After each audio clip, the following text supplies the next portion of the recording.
আজকে আমিও দেখি তুমি কত হুঁশিয়ার। এই চকলেটের জায়গায় তুমি এটা কি লিখেছো? হ্যাঁ, আও দেখো তিয়ানের মা, আমাদের বাচ্চারা কিভাবে স্বামী স্ত্রীর মতন লড়ছে। শালা তিয়ানের বাচ্চা, এখন আমার হাত থেকে তোকে কেউ বাঁচাতে পারবে না শালা লুচ্চা। আর যখন মা আমাদেরকে জোর করে ফটো তুলে, দুজনকেই লাল তোতা পাখি কাপড় লাগছে।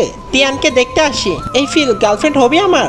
হ্যাঁ তিয়ান, তুমি যদি আমাকে ভালোবাসো তাহলে জিতে দেখাও তো। এই ভালোবাসার পাখিটার কামাল দেখো এখন। তিয়ান জোরে মারে আর তিয়ান জিতে যায়, আর আমি তখনই সবার সামনে দৌড়ে যেয়ে ওকে জড়িয়ে ধরি।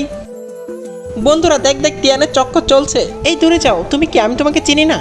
তারপর স্কুল থেকে পালিয়ে চলে আসি। ফিল, আজকে তুমি আমাকে এত জোরে ধরলে কেন? তাতে সমস্যা কিসের? এই নাও, তাহলে আমিও ধরি। এই তিয়ান জলদি আয়, খাবার খেয়ে যা, ঠান্ডা হয়ে গেল।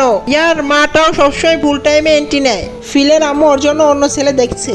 ফিল, দেখতে এই ছেলেটাকে পছন্দ হয় কিনা দেখ, কত সুন্দর বান্দরের মতন চেহারা। শাশুড়ি মা, আমি ওকে 5 বছর ধরে ভালোবাসি। আমার কিডনি বেঁচে আমি ওর জন্য রিং কিনেছি দেখেন। আমরা তো আগেই জানি। আই লাভ ইউ সাতচল্লিশ। বন্ধুরা, তোমরাও তোমার জীবনের থেকেও বেশি ভালোবাসো যাকে, তার নাম অবশ্যই কমেন্টে লিখে জানাবে। হোক সেটা মা কিংবা বাবা, হোক সেটা গার্লফ্রেন্ড কিংবা বয়ফ্রেন্ড, হোক সেটা ভাই কিংবা বোন, সবাই লিখে জানাবে। হোক সেটা বন্ধু কিংবা বান্ধবী। বন্ধুরা, সবাইকে লিখে জানাতে হবে, সবাইকে আমি দেখতে চাই।